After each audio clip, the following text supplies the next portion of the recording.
So it happens a lot.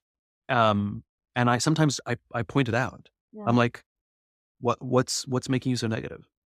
I never say why so negative, because it's ironically the question why is actually it's an emotional question. It can be Okay. perceived as aggressive. I'm like, what's making you so negative?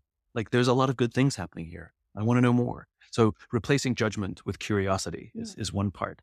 Um, the other thing is to just allow them to feel that way. So it's like, oh yeah, I hear you, acknowledging the negativity and then sort of moving on. But I also find that being focused on where the future is important. And by the way, not all negativity is bad. People who, are sometimes very often criticized at work because they're always pointing out the problems, and you hear bosses say, don't bring me problems, bring me solutions. It's like, well, if I knew the solution, I wouldn't be coming to you, you know? Yeah. I mean, there's two types of negative Nellies. There's one that is always negative and offers no solution and stands on the sidelines.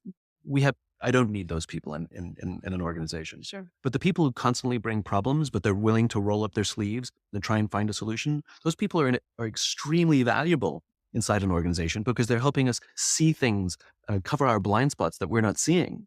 And they're willing to roll up their sleeves. So not all negativity is bad. It's what we do with that negativity afterwards. We're willing to work together, or willing to just sort of lean back and lean out.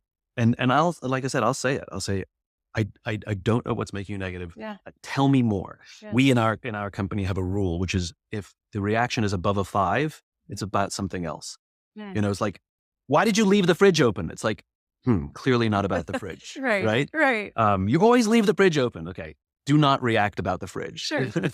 Absolutely. So it's the same thing. We find that in work. Like, people sometimes get very amped up about something, and you sort of pay attention, like that reaction to what we're talking about don't match. This is about something else. And this is where good leadership and good human skills come into play, which is, are you able to read the room and figure out what's going on here? Are they having a bad day? Is there something else? Or is there something that I don't know about the work that we're doing that I can easily help address and fix? Or did somebody just hangry or tired, and that's okay too? Companies so rarely teach us the human skills of how to have difficult conversations. So if somebody's constantly negative and it is actually bringing you or the team down, how do you address that without making it overly aggressive? How do you address that in a way that they will hear you? And so the ability to say, I need to have a difficult conversation with you. In Thursday's meeting, you were so negative. It brought the team's energy down. And I fear that if you continue to bring that negative energy to all of our meetings, that it's going to demoralize the team.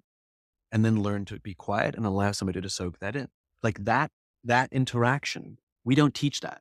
And so usually it comes out wrong, and usually it escalates, or usually we avoid it. We get passive aggressive at work as well. And so things never get addressed. But I think learning the skills of difficult human interaction, but by the way, human interaction is very often difficult, is a massive opportunity for corporate America today.